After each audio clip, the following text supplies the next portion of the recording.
Hello বন্ধুরা, শিক্ষায়ন টিউটোরিয়ালের পক্ষ থেকে তোমাদের সবাইকে স্বাগত। আজকে আমি আলোচনা করব ষষ্ঠ শ্রেণীর মডেল অ্যাক্টিভিটি টাস্ক, যেটা তোমাদের ফেব্রুয়ারি 2022 সালে দেওয়া হয়েছে, তার বাংলা বিষয়ের প্রশ্ন উত্তর নিয়ে। এই ভিডিওতে আমি সমস্ত প্রশ্নগুলোর উত্তর করে দিয়েছি।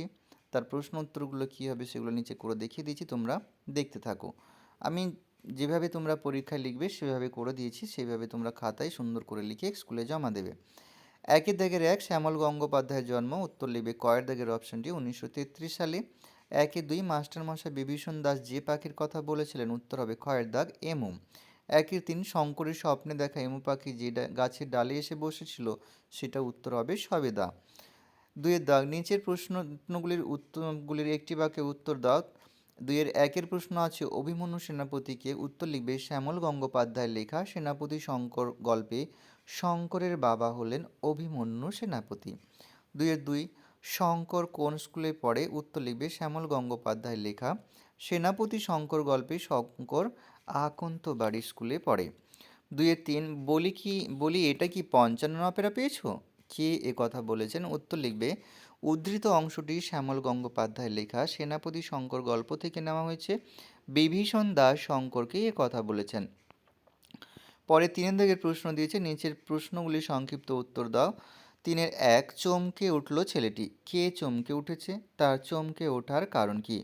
উত্তর লিখবে উদ্ধৃত অংশটি শ্যামল গঙ্গোপাধ্যায়ের লেখা সেনাপতি শঙ্কর গল্প থেকে নেওয়া হয়েছে। এখানে শঙ্কর চমকে উঠল। আকন্দবাড়ির স্কুলে পঞ্চম শ্রেণীর প্রকৃতি বিজ্ঞানের ক্লাসে শিক্ষক মহাশয় বিভীষণ দাস এমু পাখির কথা বলছিলেন। ঠিক সেই মুহূর্তেই শঙ্কর নিজের স্বপ্নের জগতে আনমনা হয়ে পড়েছিল। সে দেখছিল নারকেল গাছের মাথার ওপর দিয়ে কত উঁচুতে ডানা মেলে শঙ্খচিল ভাসছে। একদিন রাতের স্বপ্নের ভেতরে সেও অমন ভেসে পড়ে এবং ঠিক সেই সময় বিভীষণ দাস মাস্টারমশাইয়ের চিৎকারে শঙ্কর চমকে উঠেছিল। পরের প্রশ্ন, সারা ক্লাস হাসিতে ফেটে পড়ল, সকলে হেসে উঠেছিল কেন? উত্তরটি লিখবে উদ্ধৃত অংশটি শ্যামল গঙ্গোপাধ্যায়ের লেখা সেনাপতি শঙ্কর গল্প থেকে নেওয়া হয়েছে। প্রকৃতি বিজ্ঞানের ক্লাসে শঙ্কর আনমনা থাকায় মাস্টারমশাই বিভীষণ দাস তাকে ধমক দিয়ে বলেন যে তিনি কি পড়াচ্ছেন সেটা শঙ্কর জানে কি না। এই প্রশ্নের উত্তরে বলে যে তিনি এমু পাখির কথা পড়াচ্ছেন। তখন মাস্টারমশাই তাকে জানতে চান যে সে কোনোদিন এমু পাখি দেখেছে কিনা। এর উত্তরে সম্মতি জানিয়ে বলে যে সে ঘোলপুকুরে বড় দিঘির পাড়ে সবেদা গাছের ডালে এমু পাখিকে বসতে দেখেছে। কথা শুনে সারা ক্লাস হাসিতে ফেটে পড়েছিল। পরের প্রশ্ন, বিভীষণ মাস্টারমশাই পাখি দেখার জন্য কোন কোন সাবধানতা অবলম্বন করার কথা বলেছেন? উত্তর লিখবে শ্যামল গঙ্গোপাধ্যায়ের লেখা সেনাপতি শঙ্কর গল্পে বিভীষণ মাস্টারমশাই পাখি দেখার জন্য যে যে সাবধানতা অবলম্বন করার কথা বলেছে সেগুলি হলো: সাবধানে পা টিপে টিপে চলতে হবে, জামা কাপড়ের রং শুকনো পাতার রং বা জলপাই রঙের হলে ভালো, কারণ এই রং গাছের পাতার সঙ্গে মিশে থাকে। বেগুনি রঙের জামা পরলে খুবই ভালো, কারণ পাখি কোনো রং দেখতে পায় না, অর্থাৎ বেগুনি রং দেখতে পায় না। চারের দাগের প্রশ্ন, নিচের প্রশ্নটি উত্তর নিজের ভাষায় লেখো। প্রশ্ন দিয়েছি, শঙ্করের বুকটা গর্বে ফুলে উঠল।